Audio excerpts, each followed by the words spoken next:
Why you don't receive the things that you've been praying for, even believing for, you think? Now, I know there's a bunch of different reasons that are possible, but there's one that I see a lot. I saw it in myself a lot, personally experienced it. And it's my lack of understanding of the promise and the corresponding action that was lacking. So I want you to go back and look at John 16, verse 23 and 24. I've got it right here. It says, in that day you will ask me nothing. Most assuredly I say to you, whatever you ask the Father in my name, whatever you ask. He doesn't even put any qualifiers on that. Whatever you ask the Father in my name, He will give you. Until now, Jesus said, you've asked nothing in my name. Ask and you will receive, that your joy may be full.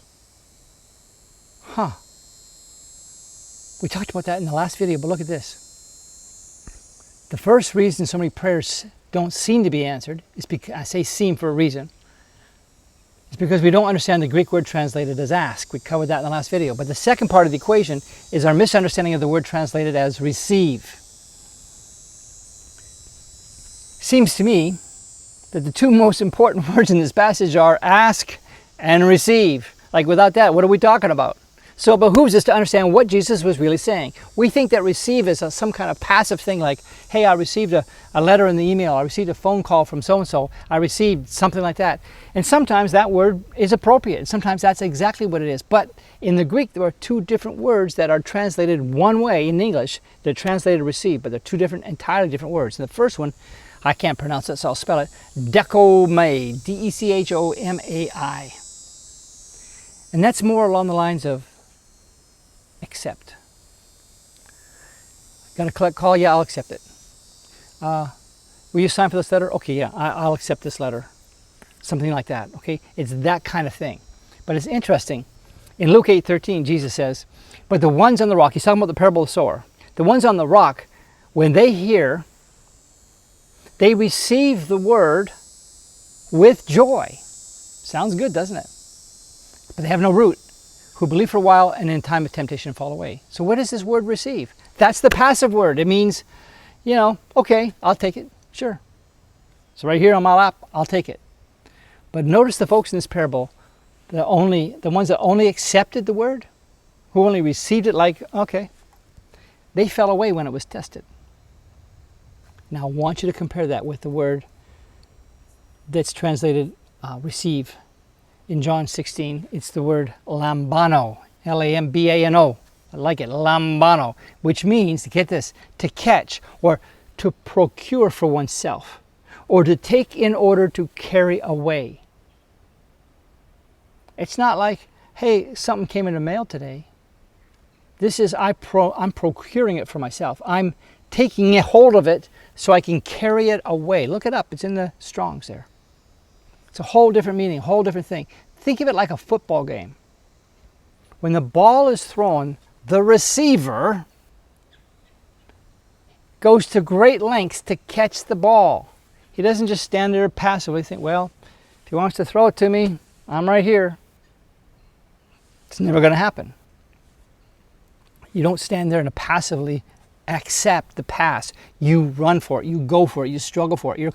You may have somebody contesting you for it, called the deceiver, okay? But you go for it anyway. We need to become, listen to this, all of us, you and me, we need to become all-star receivers of the promises of God. We have to receive it, take hold of it. It's like this. Teenager says to his dad, hey, Dad, can I have the keys to the car tonight? I want to go to the ball game. His dad says, sure. And the son says, well, hey, Dad, can I have the keys, please? And yeah, Dad says, yeah, absolutely, son. Enjoy yourself. Dad, can I have the keys, please? Son, yes, you can have the keys. I promise you. Take it. Enjoy yourself. Be back by 11 o'clock, whatever. Dad, give me the keys. The game's about to start. He's expecting his father to come over and hand him the keys. And the father has the keys right here. And he's expecting the son to come up and go, if this is the keys right here, okay? He's expecting the son to go, take them, procure them for himself. That's the kind of receiving that we're talking about in John 16. When God gives us a promise in His Word, which He has done, we often wait for God to drop that tangible result in our lap.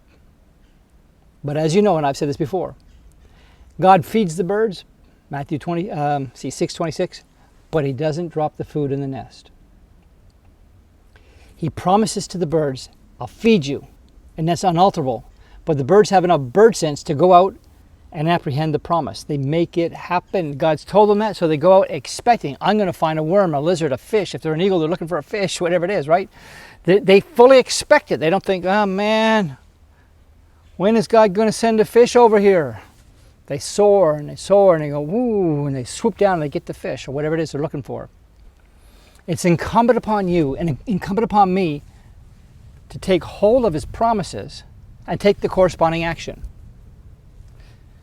Back in 1985, I asked God for provision to catch up on a bank loan. It was a line of credit. Payments were $750 a month, just interest. I was 2 months due. So they needed $1,500. I had $20.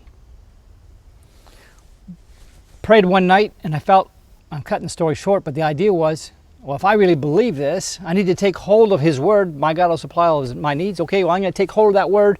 And that meant to me that I better act like it actually happened, like God actually granted it. I didn't know how to do that. What do you do when in the morning you say, okay, I got to be at the bank. I don't have any money. I don't have anything.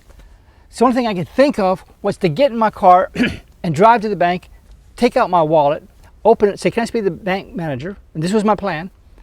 And when he comes out, say, I'm here to make my payment. He says, okay, let me see. I opened up my wallet and I was going to count out $1,500, even though I knew I only had about 20 bucks in there. Sounds kind of crazy, but on the way to the bank that morning, I ran into a friend who happened to be in prayer for about 3 hours already that morning. And he said while he was in prayer, the Lord told him that he was supposed to give me $2,000. He didn't know why. He didn't know I was in a financial strait. He didn't know the bank was looking for their money. They're upset at me. He didn't know I was on my way there. He knew nothing, except for God said, give Michael $2,000. I'd done some things to help him along. He felt it was time that he should compensate me, even though I was helping him gratis. He gave me $2,000 on the way to the bank, and I walked in and paid the bank. You want to talk about timing? I mean, that's pretty perfect. But it's the whole idea of taking hold of the promise, acting like it's true, and acting on it. I procured his promise. I didn't just say I believe it. I didn't just say, Lord, I'm so looking forward to the day that $1,500 comes into my bank account. I just believe it. I just believe it. On that particular occasion, I went straight to the bank without any way of paying it, and it worked out. So my question is this: are you waiting for God to drop the provision in your lap? Or are you ready to procure it, to take hold of it? When he says, here's the promise, here's the word, there's so many promises, pick one, take hold of this promise. Which one? They're all yes. Every one of them is yes. Every one of them is amen. Take whichever you need and take it. The keys of the kingdom, you have it. Act as though you've actually received it and go out expecting to procure it as a certainty, as certain as the birds go out every morning to get the worm, to catch the fish, to whatever it is, to help themselves. Now Jesus said in Mark 11:24, think about this. He said, therefore I say to you, whatever things you desire, whatever things you ask when you pray, Some translations say whatever things, I think the King James says what things you desire when you pray. Believe that you receive them and you will have them. What? That word receive isn't believe that one day it's going to drop in your lap. It's the Greek word lambano. Lambano. Meaning, take hold of these things. The Young's Literal Translation records it this way. It says, the last part of it says, believe that ye receive, and it shall be to you. I'm going to take a hold of that and believe it and grab it and take hold of it.